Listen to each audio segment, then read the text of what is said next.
So that's interesting.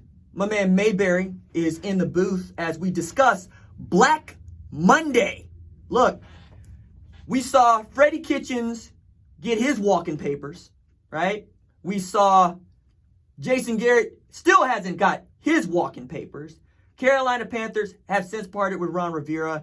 Washington got a really big jump on everybody when they let go Jay Gruden, and they've since let go Bruce Allen. We expected Ron Rivera to get that job yesterday. It's been slow played since then because I think he wants to take his time. Mike McCarthy's going to be out there. Greg Roman is interviewing for jobs.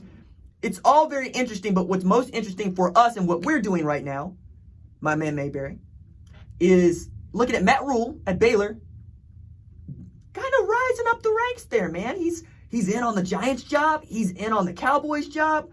And he basically threw the middle finger to the Browns, said, negative. And I want to add this to it. Joel Klatt, friend of the show, Joel Klatt, dropped this nugget on Twitter to say, Matt Rhule is one of the top 6 highest paid coaches in college football right now. The public number for him is not accurate. So he's well compensated at Baylor. And that blew my mind. Right. So what would you expect Matt Rhule to do? Do you expect him to be coaching college football or in the NFL next year? I mean, I love Matt Rhule. I think he's a good coach. I love what he's done at Baylor, and I think he's definitely shown that he can do what he needs to do in the college game.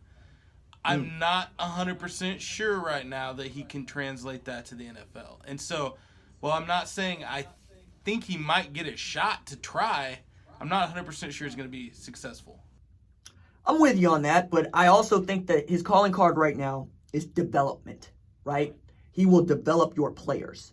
Because at Baylor, where he had they literally used puppets for their signing day. So I feel very comfortable saying he turned a bunch of sock puppets into an 11-win team. And James Lynch into the best defensive player in this conference. That I would not put it past him to be able to go into New York, a place he's familiar with, where he was an offensive line coach for exactly 1 year, and do something with Mara and the Mara family. Dave Gettleman is still got his job, but apparently even that's up for discussion.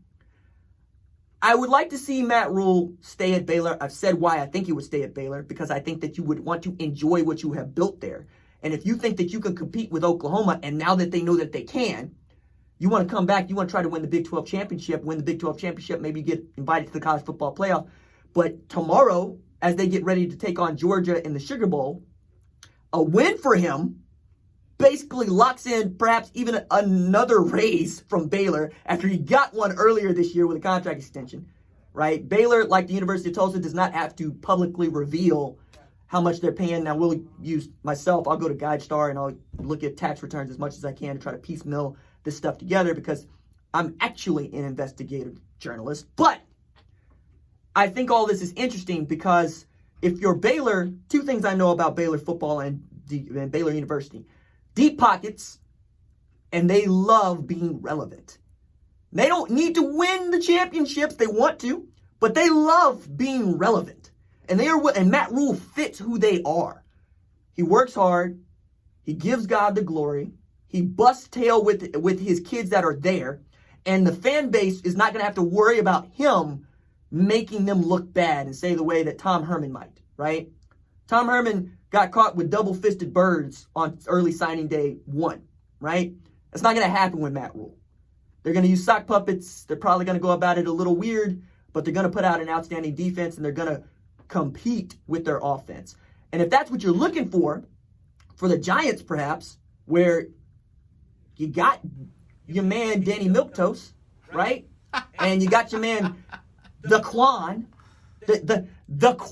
Barkley. I get Saquon. I'm not down with Saquon. I'm a Jerry Maguire fan. You know what I mean? So let's go with the Quan. Why are we complicating this? And if you get a defense and you get perhaps a wideout to go along with him, say a CeeDee Lamb or a Jerry Jeudy, that becomes an attractive job.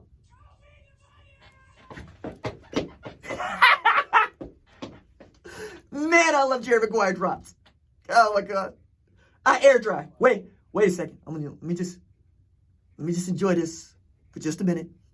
Just lay here. Okay, now I'm good. I'm gonna get up real slow. By the way, shout out to Dr. Manhattan, who was married to Rod Tidwell. Yeah, but See what I did okay, there? you're still referring to the OG Dr. Manhattan, right? Because I haven't watched the. No, Yeah. no. Oh, that's right. You haven't seen Watchmen. I feel like I just got a Okay. mild spoiler, All right. but Well, I already had it spoiled kind of anyway, so it wasn't that big a deal. to hell with it. I'm just gonna go ahead with it. A black woman is the most powerful being in the universe now. I'm here for this, and it's also Riley from the Boondocks is the most powerful being in the universe right now. Real recognized, real granddad, and you looking kind of unfamiliar. There's so many people that were watching Watchmen that have no concept of the Boondocks because two Americas, but I'm so here for Regina King being the most powerful being in the universe, also being married to Rod Tidwell, also how we get back to the Saquon because of the Quan. I see that as an attractive job for Matt Rhule. I understand that there's a lot of people that are pulling for him to be there. But if I'm Baylor, Matt, we talked about this. This is what the contract extension was for. This is our first ever Sugar Bowl, and we want you to be our guy forever. Please don't take this job. So, are you saying then, if you think if he were to go to the NFL, that you think the Giants are where he ends? Yes, because what he has said is, I need the perfect situation.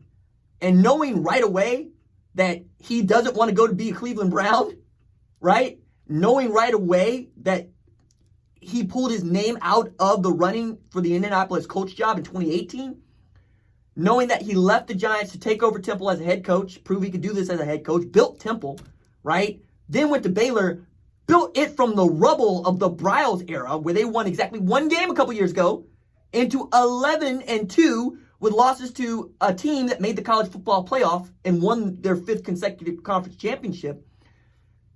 I think he's understanding college. And by the way, he ain't had to recruit. Like, I'm here for Gary Patterson being the Dallas Cowboys head coach, right? Because, one, they already run a version of his defensive scheme.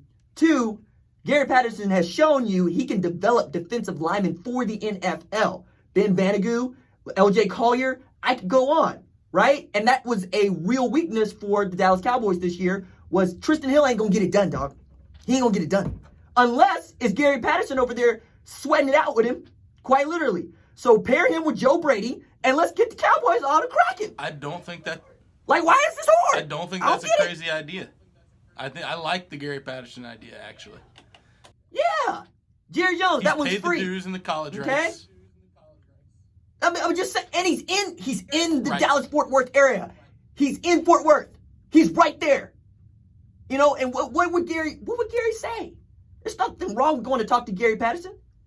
You know, all 3 Texas Christian fans won't really get that upset. Yeah, they will. They'll lose their minds. But I've also thought that we're nearing the end of the Gary Patterson era because he's always a quarterback away, but that's also because he doesn't care to recruit quarterbacks. You know, like Max Duggan ended up at TCU because he sought them out. That was a blue chip prospect from Council Bluffs, Iowa, who went down to Gary P. and them and said, hey, can I come play there? And it's like, oh, we didn't know you existed. By all means, young sir, come be our ginger rifle too. Because that's what it is, Ginger man. rifle too. Now, he's much farther away from being Bob Lee Swagger and much closer to being you'll shoot your eye out kid, but he's getting there. He's a gamer. Maybe it'll be good next year, but I know that if I'm Gary Patterson and Jerry Jones came up to me, the first thing I'm saying, yes, Lord, absolutely. I am here for Gary Patterson being the Dallas Cowboys head coach. Pair him with Joe Brady. Make it happen, Jerry. We got more ways than ever for you to connect with us. You can follow The Animal on Facebook at sportsanimaltulsa.com, on Twitter at TulsaAnimal971, on Instagram at SportsAnimal971. You can also catch us live right now on our free app for iPhone and Android. Users on Sports Animal Tulsa tune in live on our website, sportsanimalradio.com, and of course, enable us on Alexa or Dot at Sports Animal Tulsa. So take us wherever you go, stay informed and entertained. When we come back, let's break down the Cavaliers, the Who's, getting dunked on by Florida, but, valiant effort in the Orange Bowl. You're listening to the RJ Young Show on your home for sports, the Sports Animal.